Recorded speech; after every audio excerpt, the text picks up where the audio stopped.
বিগত স্বৈরাচারের সময়ে সবচেয়ে বেশি নিপীড়িত হয়েছে, নির্যাতিত হয়েছে কারা, তাদের মধ্য থেকে সবচেয়ে জুলুম মানে মজলুম শ্রেণী হচ্ছে যে কওমি মাদ্রাসার ছাত্র শিক্ষকরা, কওমি মাদ্রাসাগুলো।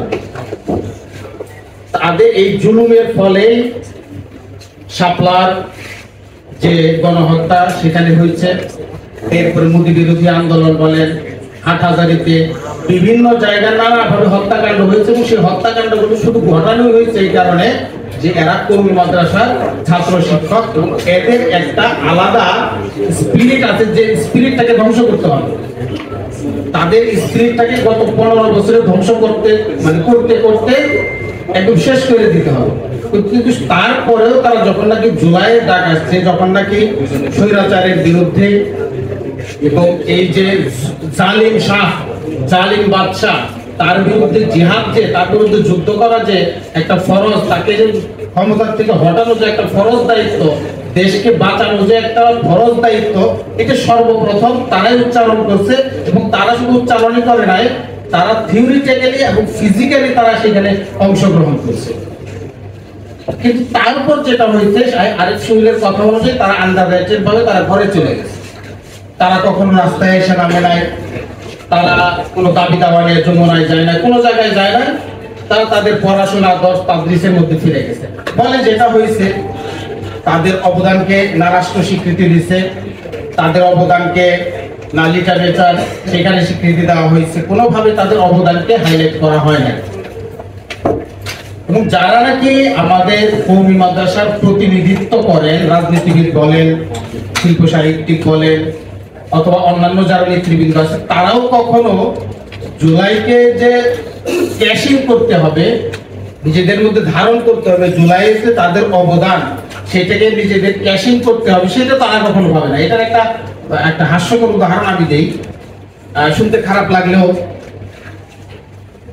আমাদের যখন জুলাইয়ের ক্যাশিং করার দরকার, জুলাই আমাদের অবদানকে হাইলাইট করা দরকার, এই সময় আইসা আমরা হাইলাইট করছি যে শাপলা শহীদদের স্বীকৃতি দিতে হবে।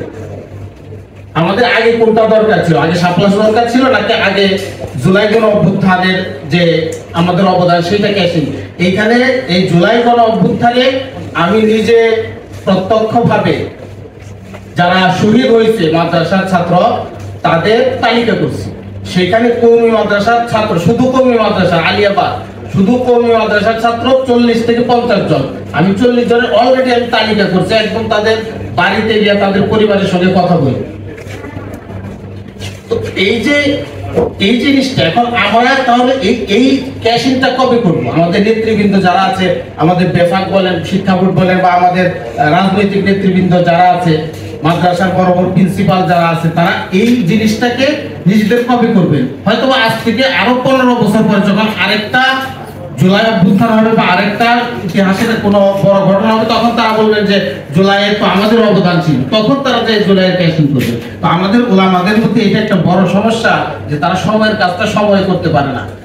2013 সালের অবদানের স্বীকৃতি তারা এখন এসে চাইতেছে, আর এই এখনকার স্বীকৃতি তারা আরো 15 বছর পরে যেতে হবে।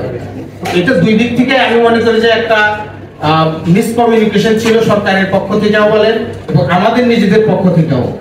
তো এই যে আমাদের যে মিসআন্ডারস্ট্যান্ডিং হয়েছে, মিসকমিউনিকেশন হয়েছে, যার ফলে আজকে জুলাই সনদের মধ্যে আমাদের যে অবদান, কওমি মাদ্রাসার যে অবদান, সেটা সেখানে পরিলক্ষিত হয় না।